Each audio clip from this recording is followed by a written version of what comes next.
Today we go from this mess to this.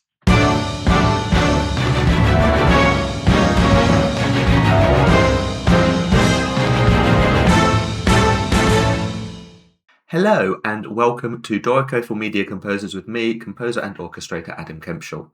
This is the 6th video in this series targeted at those who wish to write music for film, TV or video games who would like to know more about preparing notation for recording. However, all of the things that I will cover today will also be relevant to anyone wishing to learn more about using Dorico. If you enjoyed these videos, please do like and subscribe to the channel. In the last episode, we looked at dealing with percussion.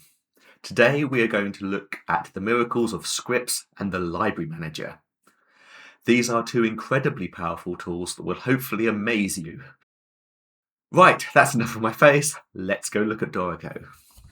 I'm going to start by looking at some custom scripts that I've written to help deal with common tasks that media composers may need to do. These scripts are available to download in the description, and if I write any more in the future, then I'll make sure to mention it on my socials and we'll do a short video demonstrating them. So please subscribe to this channel so that you don't miss out. Installation instructions are inside the README file, so please read that, and there's separate instructions for PC and Mac users. So this file here is in the folder, giving you a place to test the scripts. Okay, so looking at the first one, this explodes into two staves. So we select everything except the empty staves, go up to our scripts here, find explode to two staves, and it does exactly that. Now this is something you can do natively just by right-clicking and finding explode to two staves, but the idea of these scripts is that you can do it in just one click, and also that you're going to be able to assign a shortcut to these things as well if you want. This one down here explodes to two staves where the parts are on different voices, like so. Then we have explode to three staves. There we go. And explode to four staves. There we go. Now, of course, yes, you can just use the explode function, but there's quite a bit more selecting to do this. You just select the thing, use the script. Right, the next one is for respelling double flats, which is something we sometimes want to do. So again, you can just select everything and respell double flaps. What that saves you doing is having to filter them. The script does that for you, and you can see it's left everything else alone. We have a similar one for double sharps. There we go. Now this is a little bit more complicated. If we want to respell our E in our B sharps so that they are no longer E and B sharps, they're C and Fs instead, we can select that script, and then the filter note by pitches dialog will come up, and we have to make sure we add E sharp and B sharp to that, so. And we select, and then it will just respell those notes. And then down here we have our respelling of C and F flat. So we're going to need to remove these ones, add F flat and C flat, and then that changes them into B's and E's. Now my favourite one of these, if I'm being honest, was the first one that I wrote, which is the straighten dynamics, and this one saves a lot of clicking and a lot of hassle.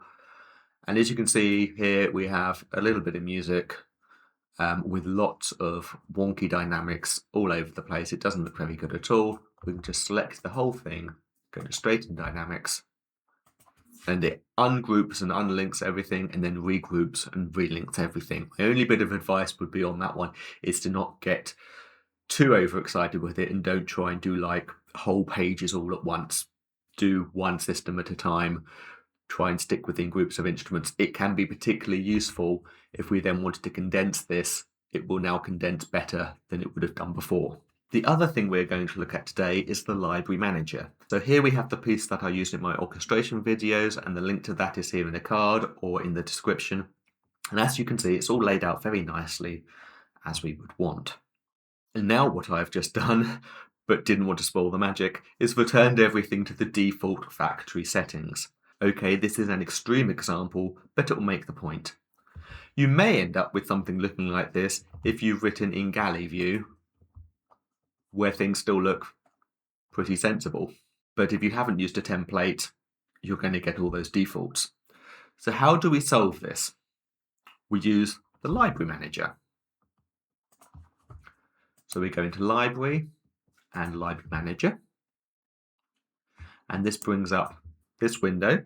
And this looks very complicated and has all sorts of settings that I'm not going to go into today. The thing we want to do is to compare to an existing project, so either our template or another project where the settings are similar to what we want. Like obviously every project is different, so you may still need to make some small changes afterwards regardless. So what we can do is we can just get our previous project, in this case a copy of this file where everything was correct, and just drop it here where it says drop Dorico project file here.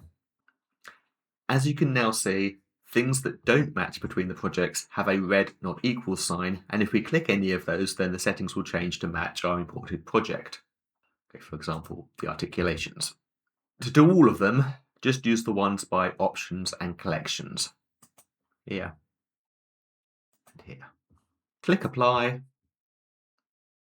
and we are back to our original settings. It's a miracle.